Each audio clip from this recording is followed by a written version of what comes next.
오늘 우리에게 주신 하나님의 말씀은 요한계시록 6장 1절부터 17절까지의 말씀입니다. 6장 1절부터 17절까지의 말씀을 한 절씩 교독하고 마지막은 합독하겠습니다. 내가 보매 어린 양이 7인 중에 하나를 떼시는데 그때에 내가 들으니 내 생물 중에 하나가 우레소리같이 말하되 오라 하기로. 이에 내가 보니 흰 말이 있는데 그 탄 자가 활을 가졌고 면류관을 받고 나아가서 이기고 또 이기려고 하더라. 둘째 인을 떼실 때에 내가 들으니 둘째 생물이 말하되 오라 하니. 이에 다른 붉은 말이 나오더라.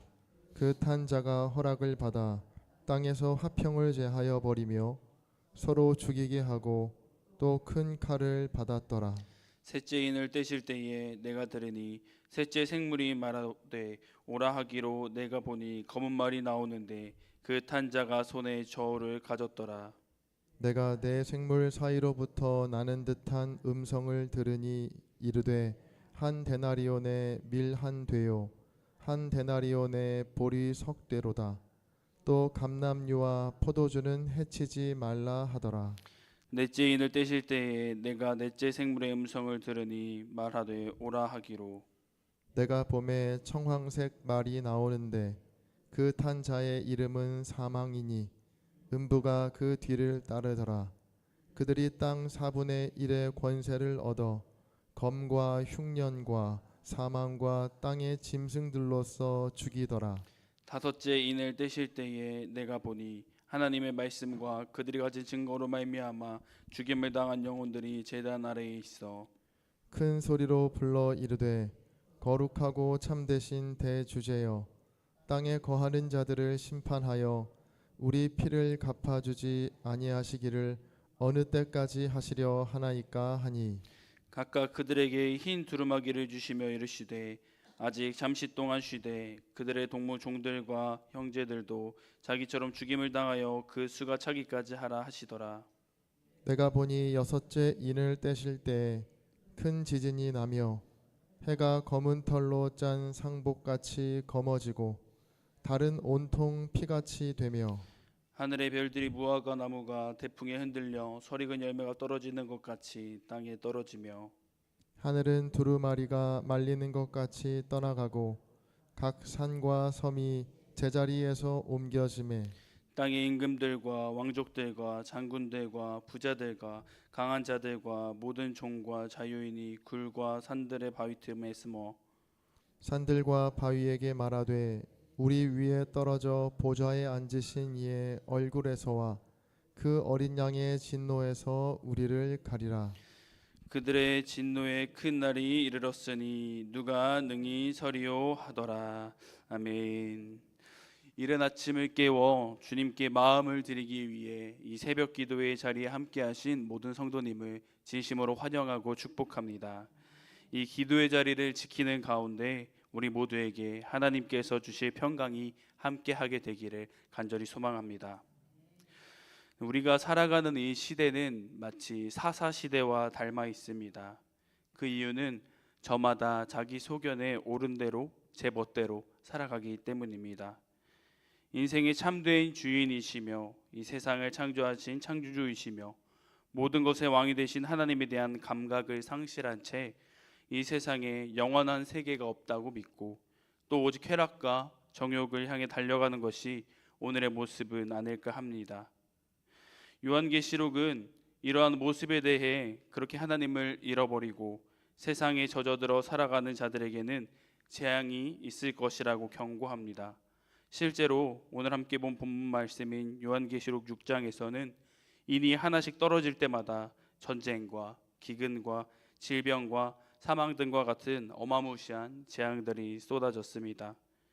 그렇다고 해서 이 요한계시록이 우리에게 무차별적으로 심판을 내리고 깊은 내면의 공포와 두려움을 심어서 주눅이 들게 하고 지금 당장 눈물 콧물 흘리면서 눈물로 회개하고 모든 것을 포기하고 그에 상응하는 벌을 받으라고 하는 본문만은 아닙니다. 요한계시록을 겉으로만 보았을 때는 하나님을 보복하고 숙청하고 하는 폭군의 모습으로 오해하는 모습들만 나오는 것 같습니다. 하지만 그 이면에는 상처 입은 성도들을 향한 하나님의 위로와 소망을 흘려보내시는 그러한 모습들이 나오고 있습니다. 또 자비가 얼마나 충만하신 분이신지 하나님에 대해서 이야기를 하고 있습니다. 따라서 요한계시록을 읽으며 우리는 이 본문에 기록된 수많은 심판들 가운데 하나님께서 말씀하시고자 하는 바가 무엇인지, 하나님의 진짜 마음, 본심은 무엇인지 알아봐야 합니다. 본문을 자세히 살펴보면 1절과 2절에서는 인이 열리자 흰 말 탄 자가 등장해 전쟁을 일으킵니다. 3절과 4절에서는 붉은 말을 탄 자가 나타나 피 흘리는 전쟁으로 세상에서 점차 화평이 사라지고 서로 죽이는 일이 계속되는 내란을 일으킨다고 합니다. 5절과 6절에서는 검은 말 탄 자가 등장해 저울로 무게를 측정하며 기근을 일으킨다라고 합니다. 7절과 8절에서는 청황색 말을 탄 자가 등장해 전쟁과 내란에 이어 기근으로도 사망을 일으킨다고 합니다. 9절과 11절에서는 하나님의 백성들이 순교자의 수가 다 차기까지 박해와 고통 그리고 죽음의 상황을 겪어야 한다고 합니다. 12절에서 17절은 지진이 일어나고 땅이 어두워지고 달이 피같이 변하고 별들이 하늘에서 떨어지고 하늘이 두루마리처럼 말리고 산과 들이 사라지는 땅과 우주적 재앙이 기록되어 있습니다. 이처럼 오늘 본문에는 수많은 재앙이 나옵니다. 하지만 너무나 무서운 재앙들이지만 이 사이에도 숨겨지지 않는, 오히려 하나님께서 드러내신 것만 같은 그러한 하나님의 자비로운 모습이 나타납니다. 6절을 우리 함께 읽도록 하겠습니다. 시작. 내가 내 생물 사이로부터 나는 듯한 음성을 들으니 이르되 한 데나리온의 밀 한 대요 한 데나리온의 보리 석 대로다. 또 감람류와 포도주는 해치지 말라 하더라. 아멘. 이렇게 6절을 보면 극심한 기근으로 심판을 내리시면서도 감람류와 포도주는 해치지 말라라고 명령하십니다. 모든 것을 다 쓸어버리실 것만 같았던 하나님의 모습이었지만 최소한의 살 길을 남겨주심으로 황무지 속에 자비의 씨앗을 심어두신 것입니다. 또 8절을 함께 읽겠습니다. 시작. 내가 봄에 청생만이 나오는데 그 탄자의 이름은 사망이니 음부가 그 뒤를 따르더라. 그들이 땅 4분의 1의 권세를 얻어 검과 흉년과 사망과 땅의 짐승들로서 죽이더라. 8절을 보면 너무나 무서운 재앙이 나오지만 청황생말이 나와서 이 세상을 치는데 모든 땅이 아니라 그 범위를 딱 땅의 4분의 1로 제한하고 있습니다. 이 모습 또한 하나님께서 자비의 씨앗을 심어두신 모습이 아니겠습니까? 이처럼 하나님께서 이 땅에 자비의 씨앗을 심겨놓으신 이유가 무엇이겠습니까?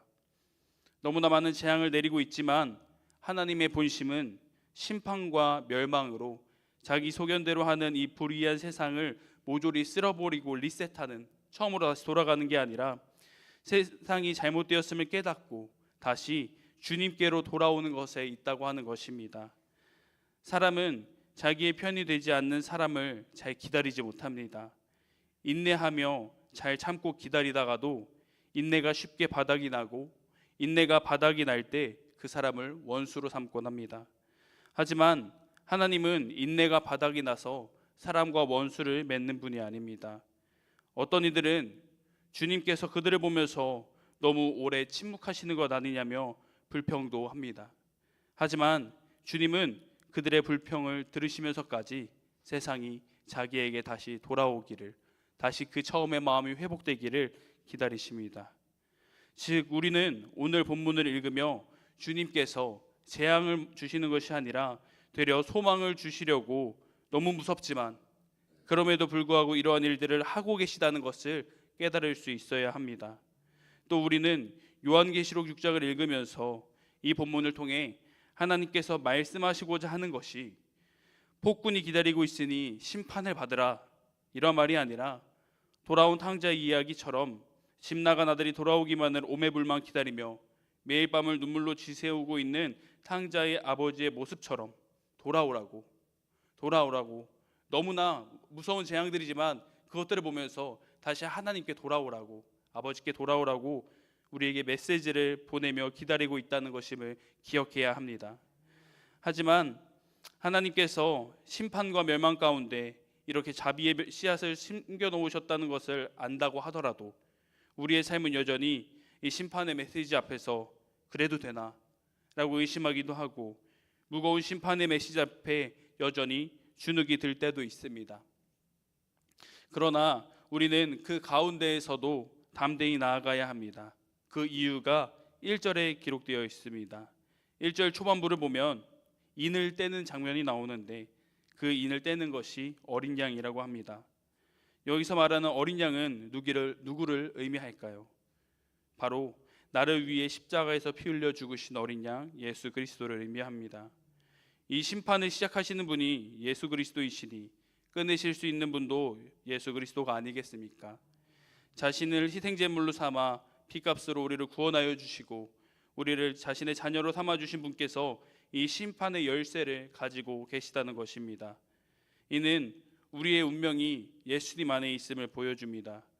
그렇기에 우리의 눈앞에 펼쳐지는 이 세상이 아무리 두려워도 담대하게 나아갈 수 있는 이유는 우리가 사나 죽으나 주의 은혜 아래에 있는 사람들이기 때문입니다. 다윗은 시편 23편 4절에서 이렇게 고백합니다. 내가 사망의 음침한 골짜기로 다닐지라도 해를 두려워하지 않을 것은 주께서 나와 함께 하심이라. 주의 지팡이와 막대기가 나를 안위하시나이다. 우리가 사망의 음침한 골짜기 아래 있을 때에도 우리에게 해가 찾아올 때에도 어린 양이신 예수 그리스도께서 지팡이와 막대기로 우리를 안위하십니다.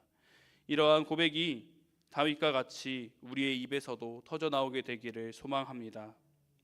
사랑하는 여러분, 우리의 삶이 이 심판의 주관자이신 어린 양 예수님께 붙들려 있으려면 이제 우리는 어떻게 살아가야 하겠습니까? 어린 양 예수님과 운명을 같이 하는 공동체로 살아가야 합니다. 그분이 걸어가신 어린 양의 길을 우리도 묵묵히 걸어가야 합니다. 그 길이 무슨 길이냐? 바로 내게 주신 십자가를 삶의 자리에서 묵묵히 지고 가는 길입니다. 본문 11절을 보면 박해와 고통 속에 울부짖는 교회를 향해 주님은 흰 두루마기를 입혀주시고 잠시 동안만 쉬라고 말씀하십니다. 우리가 자기 소견에 옳은 대로 살아가는 이 어두운 세상에서 하나님의 자녀로 어린 양의 길을 묵묵히 걷다 보면 억울한 일을 당할 때도 분명히 있을 것입니다. 남들보다 손해를 보기도 하고 뜻하지 않는 고난 앞에 신음하게 되기도 할 것입니다.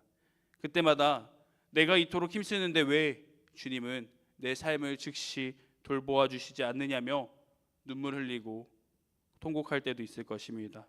하지만 반드시 기억하시기 바랍니다. 영혼을 기준으로 두시는 주님의 시간표 안에서 우리가 이 땅에서 겪는 고난과 눈물은 정말 잠시뿐이라는 것입니다. 어린 양이신 예수님을 따라 걸어가는 그 길에는 잠깐의 고난은 있을지언정 결코 절망이나 패배는 없습니다. 왜냐하면 주님께서 그 길의 끝에서 우리에게 이미 부활하심으로 확실한 승리를 보여주셨기 때문입니다. 그 승리의 주님께서 지금 우리의 손을 붙잡고 계시기에 우리는 소망을 품고 오늘의 고난을 묵묵히 버텨내며 인내할 수 있는 것입니다.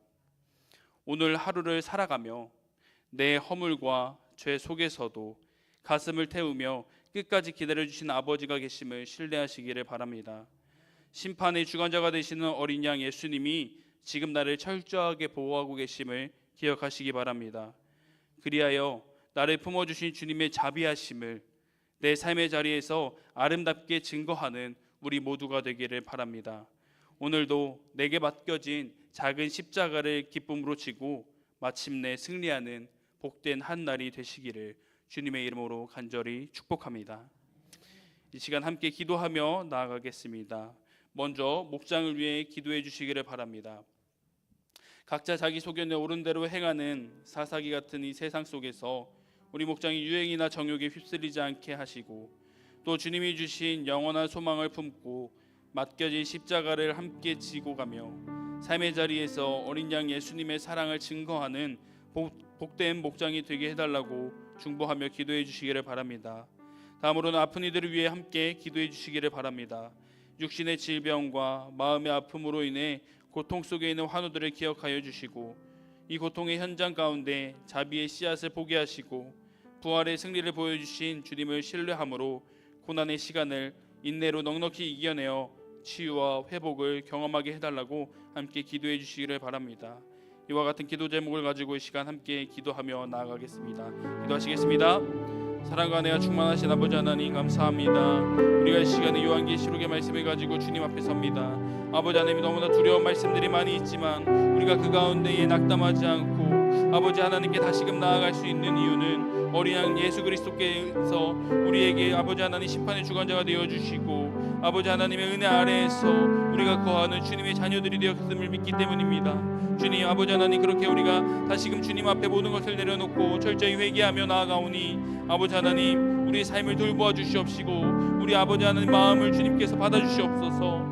아버지 하나님, 이 시간 중보하며 나아갑니다. 우리 목장들을 위하여서 기도하며 나아갑니다. 아버지 하나님, 혼란스러운 세상 가운데에 우리 목장들이 저격에 휩쓸리지 않게 하여 주시옵시고 온전히 주님만을 섬기며 나아가는 목장 되게 하여 주시옵소서. 아버지 하나님께서 주신 영원한 소망을 품고 맡겨진 십자가를 함께 지고 나아가는 우리 목장들 되게 하셔서 아버지 하나님, 그 목장들이 세워질 때에 우리 교회 든든한 버팀목으로 주님께서 그들을 삼아 주시옵시고 그들을 책임져 주시옵소서. 아버지 하나님, 삶의 자리에서 하나님의 사랑을 증거하는 우리 복된 목장들 다 되게 하여 주시옵소서. 아버지 하나님, 아픈 이들이 있습니다. 몸져 누운 이들이 있습니다. 마음이 너무나 연약하여서 무너져 있는 이들이 있습니다. 아버지 하나님, 모든 이들이 고통 속에 있을 때에 아버지 하나님께서 그들의 마음을 기억하여 주시옵시고 그들 한 사람 한 사람을 찾아주셔서 고통의 현장 가운데에 주님께서 자비의 씨앗을 숨겨놓으셨던 것처럼 그들에게도 자비를 다시 한번 경험할 수 있게 하여 주시옵시고 부활로서 승리하셨던 그 예수님을 아버지 하나님 기억하면서 이들 또한 고난의 시간을 인내로 넉넉히 이겨내어서